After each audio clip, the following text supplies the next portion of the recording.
Hi everyone, welcome back to the channel. In this tutorial, I will show you how to get the Eggy Enchant Stone in Fish It. In this latest update, there's a brand new enchant stone that called the Eggy Enchant Stone. It looks like this.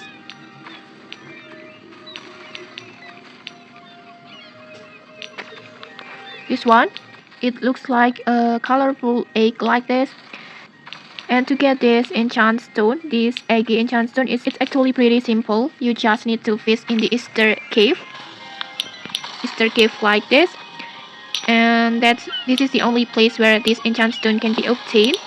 But keep in mind, this enchant stone has a mythic rarity, which means it's quite rare. So make sure you're using your best route and best speed to increase your chances.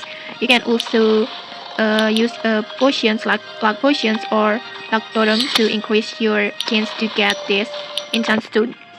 And all you need to do is keep fishing in here, keep fishing on this area, and then just keep fishing until you finally get this Eggy Enchant Stone. And okay, that's it. If you found this helpful, don't forget to like, comment, and subscribe for more tutorials. Thanks for watching and see you!